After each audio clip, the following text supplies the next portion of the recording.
Welcome everybody to Championship Managers Ranked. We're ranking each and every one of the 24 managers working currently in the EFL Championship based on work done previously in the Championship and work currently being done in the Championship.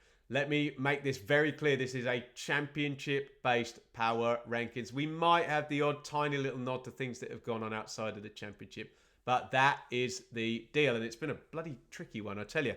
Since we last did this, November the 17th, 60 days ago, 8 names that were on that video are not going to be on this video. That means that people are going to move, just because the place above them's gone. And that also means I've got to put 8 new names in. Where do I pitch them? Get involved with your ideas in the comments. Try and understand what it is we're trying to do here. It's all based on work done in the Championship right now or before. And normal, emotional, snowflake football fan alert, you have every right to have an opinion. You have every right to get your own list in and get the debate going.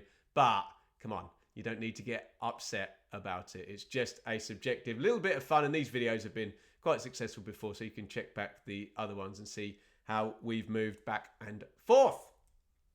And number 24, surely not even I can upset anybody by putting the vacant as yet unknown West Brom manager in at number 24. I thought it'd be done by the time we were doing this. 4 weeks now since Carlos Corberan left. No manager there, so that means I don't have to put anybody bottom, doesn't it? And it also means Corberan, he was number 3 last time, right up at the top of the list. Who is going to fill that gap? Does that start moving everybody else below him up? Well, you'll find out in 5 or 10 minutes' time. Miran Muslik of Plymouth at number 23. Again, don't cry, Plymouth fans. It's purely because he's never managed a game in the Championship. We're not really judging work done abroad. Hopefully, for the sake of the Argyle fans, he can do what Marty Cifuentes and Danny Roll did last year and climb straight up these rankings. You'll see them several places higher than Muslik's is right now, but I'm sure you'll understand. Time is against the new Plymouth manager, and when we've got some body of work, we can judge him a little bit better. Again, sample size is low on number 22, Omar Ritza, who I did, well, look, you can see he came in at number 24 in October. I did jump him up a couple of places in terms of November, but, well, maybe he's lucky not to drop back down because there's been a bit of a regression to the mean on the pitch for Cardiff, and we don't really know a lot about Ritza, so I'm going to leave him at number 22. And I'm going to move right on to Ruben Selles of Hull, and again, this is all based on work done in the Championship. So on the one hand, I can't really judge Sellers for, he's managed in the Premier League, hasn't he, with Southampton, and that didn't go well, but, is what it is. I think we can give him a lot of credit for the job he did at Reading in very, very testing circumstances, but his Championship work has just started, and we're expecting a decent trend up for Hull, given their squad and where they are in the league. So we'll put Sellers at 21 and see if he can move Hull up the table and move himself up our table as the season progresses. Matt Bloomfield, I shouldn't be judging based on work done outside the Championship. I can completely hear the arguments of Hull fans. Well, Bloomfield's never managed a game, but Sellers has. But I am going to kind of give a little bit of an EFL tip of the cap to Matt Bloomfield, who's literally just come in at Luton, not managed a game, but did an outstanding job at Wycombe to have them up at the top of the league. So that's going to put him just above Sellers. And you could agree with that or you could disagree with that. I did have the two the other way around and then just put Bloomfield higher, even though we're yet to see him work with Luton, where again, even probably more so than Hull, the expectations are going to be Hull that he's going to move them high. Expectations are going to be high that he's going to move them immediately up the table. 19, John Musinho. He goes up a place kind of because people have disappeared out of the list, and I think he probably deserves to as well. If I'm giving Matt Bloomfield credit for League One work, well, John Musinho actually won League One last year rather than had a team up the top of it half the way through. And you know what it's like in the Championship. Just stay in the job and your gravitas improves. Just ask Michael Carrick in 10 minutes' time, hey? But Musinho has got Pompey, say, over a 12, 13, 14 game sample size in above relegation form. If he leads them to safety, he's going to be one of these managers who's going to be straight into the middle of the rankings, isn't he? But a job to do still, and a big transfer window as well for the guys down at Fratton at the moment. Massinio 19. Johannes Hoff-Torrup, I'm going to leave him at 18. I just feel maybe the quality of the squad at Norwich works against him because, you know, you could see someone going in there and having them in the playoff spots and they're not quite there, are they? And it's a working process, but there are good players there. So I'm going to leave Torrup in 18th. I know a lot of Norwich fans will say, oh, it's a transition season. But I guess the base expectation if you're Norwich in the Championship is to be in the playoffs. And look, when he gets towards that, we'll move him up. But I'm just gonna leave him there.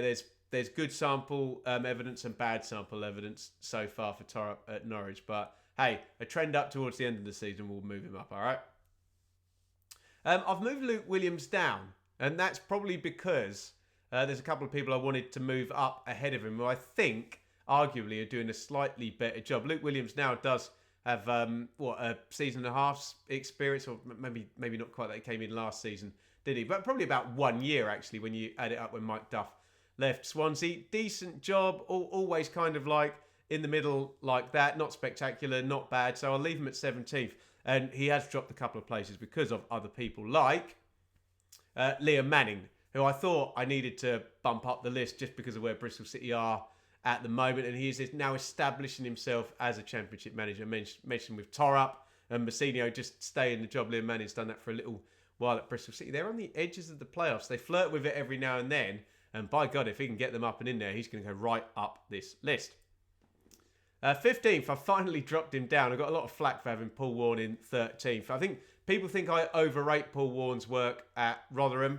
Maybe I do. It's all subjective. You can agree, disagree. That's the beauty of the debate, isn't it? I tend to think he knows the league very well, and a lot of those years, Rotherham were pretty close to punching above their weight, or actually punching above their weight, even though there was relegations in there. Figure that out for a concept that you can have a good season and get relegated. That is the case when you have the lowest budget and 3 teams go down. Speaking of going down, Darby have been trending down recently, so I've trended Warne down with them. He's got to keep them in the division. 14th, I've got Tom Cleverley. We got a bit excited in November saying, oh, he's the real deal. Watford are great. They're unbeaten at home. They're doing really well there. Going to challenge for a playoff place. So they drop off since then. So we've got Cleverley teetering. Look, after initially pitching him at 18th, I've gone 14th, 15th, 12th. Now back to 14th. It's going to be in the middle somewhere unless he does push back towards the playoffs. Well, that's the upside. Let's not think about the downside for the sake of the Watford fans and those potzos who love to pull the trigger on a manager. 13th, where would you pitch him then? I've gone for Frank Lampard. And if I'm going to be true to my brief here, I shouldn't really be judging Lampard on Chelsea in cup finals and Champions League stuff and managing in the Premier League and a decent start at Everton there.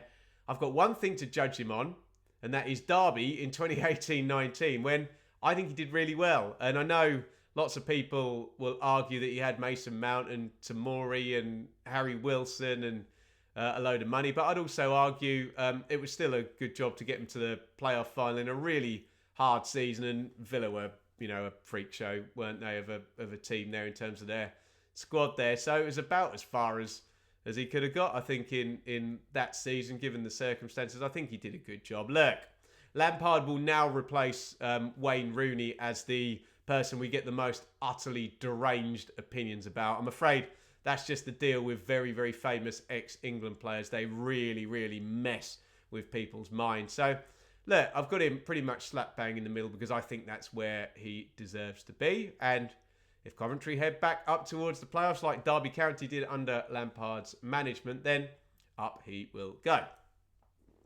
And up goes Marty Cifuentes.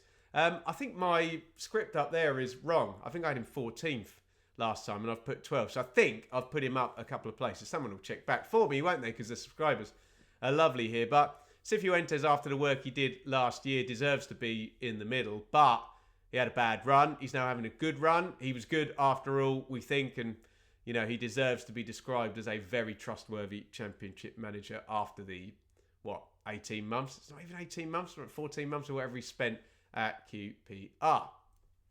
Same with Danny Roll. We'll hold him at number 11. I think there was probably a little thought in the back of a lot of our minds that could we see QPR and Sheffield Wednesday make a playoff push? That, I guess, would be one step up from what they did last season, where these managers had playoff form, but obviously they only had the teams for half a season. The damage was already done in terms of the league table and the points totals. But I'll leave Danny Roll in at 11. Interesting goings on with Mr. Chansiri again at Sheffield Wednesday and a fans forum and whatnot. So it's always teetering on the edge as to whether Danny Roll will stay in our list because, we know the Wednesday owner likes to scare managers off or get rid of them, let's just say. Top 10, I struggled with this one. So Alex Neil, I'm trying to pitch him. On the one hand, he's got a promotion with Norwich, and you can argue that that was with a talented squad. That was probably the kind of par, but he did it. And since then, he came back down. Where was it? It was Preston first, wasn't it? And I think he did a good job at Preston, but just kind of having him challenging. I don't know, top 10 was it? Top half, generally speaking. But then he got sacked at Stoke, so you're kind of weighing out old evidence, and the recency bias says, well, he struggled at Stoke. Hey, lots of people argue you could put Brian Clough or Alex Ferguson in at Stoke and they'd struggle, such as the way that club's been since it's been in the Championship. But yeah, I'm going to pitch Alex Neil in at 10, but I get why people might have him higher and I get why people might have him low. Get your view in via the comments. And it was a difficult one because how do you compare Gary Rowett and Alex Neil? I've put Rowett slightly higher. Yes, he doesn't have a promotion. Did have a playoff finish with Darby. I'm just, with recency bias, comparing Rowett's recent work with Millwall with Neil's recent work with Stoke. They're both very trustworthy, very experienced hands. But I feel the Oxford manager, in terms of history and in terms of the massive new manager bounce he's just had with, what has he got? 3 wins, 2 draws, 11 points in his first 5 games. Sensational start by Rowett.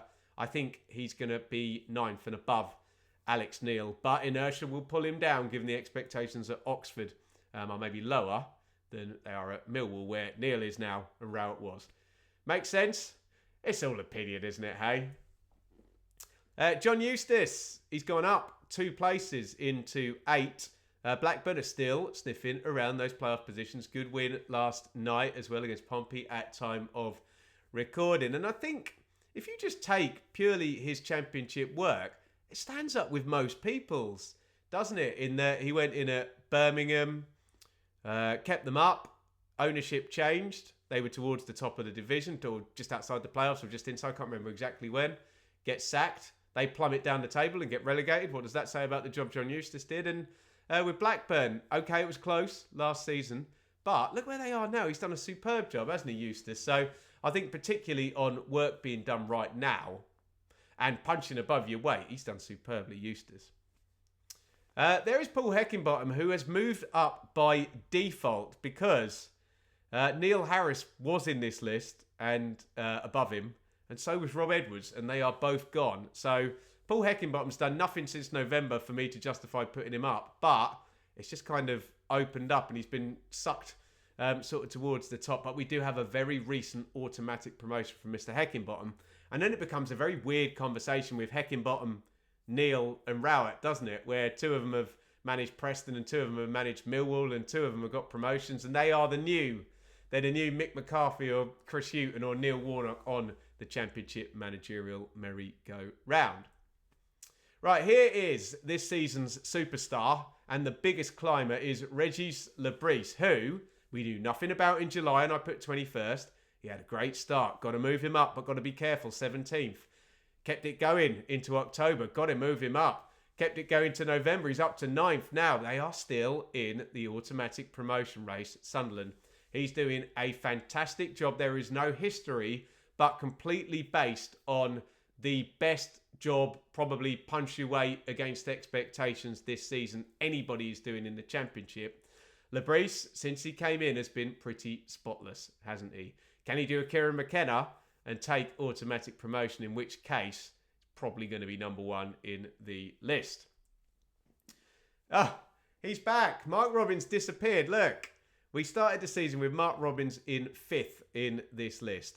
He has been sacked since then, but other names like Carlos Corberan, Rob Edwards, Neil Harris have all dropped out of the list, meaning there are gaps up at the top there.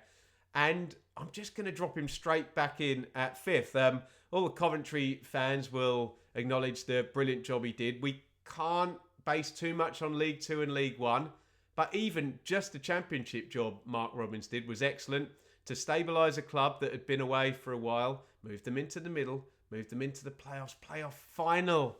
My God, penalty shootout. I won't remind the Coventry fans. The Stoke fans will take a playoff final after the 7 years they have just had.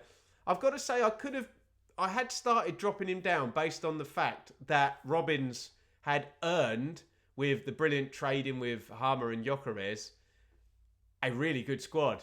And maybe he'd underachieved slightly, but he'd underachieved in the face of great overachievement before. So let's drop him right back in where he was at 5th. If Robins can take Stoke, can he be the one? Everyone thinks they're going to be the one to take Stoke forward, but nobody's managed to do that. Let's have a look and see where we are in 3, 6, 12, 18 months' time. Michael Carrick, this has become an on-running joke now, is just raising up and up this list just based on default and other people disappearing. We said already, didn't we? If you can just keep your job in the Championship. And when did Carrick come in? 2 years ago, was it? 22, 23, 23, 24. So he's coming into his 3rd season now. The first season was outstanding. Last season, bit of a damp squib, but in Carrick's defence, that was in the wake of the most ridiculous Championship automatic promotion race we have ever seen. I still like the football he's playing. I think they trade well. I think he develops players well. They're going to be in the conversation for the playoffs, not the top 4. So I'll get the Labrise versus Carrick argument. I can see that, but Carrick's just got a little bit more in terms of history. And Corberan has gone, Edwards has gone through the season, and Harris has gone. Certainly Edwards and Corberan would have been names that had been above Michael Carrick. So I'm just shifting him up on longevity, but I do get the argument. What's he done? He needs to deliver another top 6 finish, a playoff final maybe, for us to really, really buy in to what we think is going to be an excellent manager in Michael Carrick. Scott Parker has gone up from 4th to 3rd, probably just based on Carlos Corberan disappearing. Has Scott Parker done anything since November to convince me he's a better manager than he was? Well, I don't know. He's learning. Everybody's learning all the time, aren't they? So he probably is a better manager. But you know what I'm saying. You take my point. To justify going up a place in our list, look, the defence record is ungodly and brilliant, but that does make everybody say, oh, is it an outlier? Can that be relied on? We will find out. If Scott Parker takes Burnley up and wins a 3rd promotion, then, well, does he go to number 1? Because we've got a couple of other managers that we're about to speak about looking at possible multiple promotions this season. So we'll leave Parker at 3 and he'll remain the massive enigma. I know people don't trust him for whatever reason. Don't think it's the same derangement syndrome as Lampard and Rooney. I think there is a bit more meat on the bone, but you can't argue. Fulham promoted. Bournemouth promoted. Will it be Burnley promoted? Daniel Farker stays at number 2. I think he needs to win the league for me to put him back up to number 1, where I had him at the start of the season. Leeds look good. They look balanced. They're top of the league. All the underlying numbers are pointing towards them being title winners. So that's kind of the expectation that Farker takes Leeds up. Bare minimum in the playoffs. 2nd minimum as automatically. And I think he's set up to win the title now, depending on what others may or may not do in the transfer window. That would also be, like Scott Parker, a 3rd promotion, although Farker's, he's got 2 titles already, and one of Farker's promotions at Norwich was utterly spectacular in 2018-19 compared to Scott Parker's, with a couple of parachute teams involving the playoffs as well at Fulham. So, look, he's set up. By the way, if he doesn't take Leeds up, he plummets, but let's be honest, he's probably not going to be in the list because he probably gets sacked if he doesn't take Leeds up. So I'm going to leave Chris Wilder at number 1, where I've had him the last couple of times. I just feel compared to the kind of organisation and squad stability at Leeds, and compared to what was able to be sold and kind of brought in at Burnley and what was left over, I think Wilder's had a harder job than the other parachute managers. Maybe not than Rob Edwards, but he's not in his job at Luton anymore. I think he's faced a lot of adversity with takeovers and, God, even with injuries recently. So given the points deduction and where they are and what he's been up against, I think he's had it a little bit tougher, Chris Wilder, and that's before we even mention a spectacular promotion with Sheffield United, also back in 2018-19, into his kind of historical body of work. So I'll leave Chris Wilder at number 1, but guys, this is all going to change, of course, based on promotion this season, and particularly Wilder. Hey, look, Wilder, Farker and Parker could all get promoted, and that'll give me a decision to make at the end of the season, won't it? You've got a decision to make in the comments. Give me your 24 managers, rank them, try and understand what I'm doing here. I'm basing this on Championship work previously and Championship work right now. So if you can understand that and understand my logic, it helps. Because if you're talking about one thing and I'm talking about the other, you might be right and I might be right, but we're at cross purposes there. We are at loggerheads, and I don't want to be at loggerheads with anybody in the comments. I want everybody to get on beautifully. So I'll deliver a second trigger warning. It's supposed to be a bit of fun. If your manager's down the bottom there and you feel a sense of rage about where this hairy man on the internet talking has put your manager in his silly list that doesn't really matter, does it? Then I would suggest go outside, take a walk, calm down. More important things to worry about. And when you're ready, come in, get involved in the comments, because we do want you to put your lists in. We just don't want people getting angry and upset in the comments. I don't think that really helps anybody. Right, go and think about it. Get involved. Get your lists in. Remember, there's 24 teams in the league, so as much as you want to talk about the team you support, I need to hear about the other 23 as well. And I warrant, and I love to hear your feedback. And I'll shut up now, and it's over to you. That is your Championship managers rank. We'll try and link some of the other videos that we've done previously. We can stick a couple of them up there so you can see what I have been saying, whether it adds up with what I'm saying right now. But it's more about now what you are saying. Rank those managers, away you go.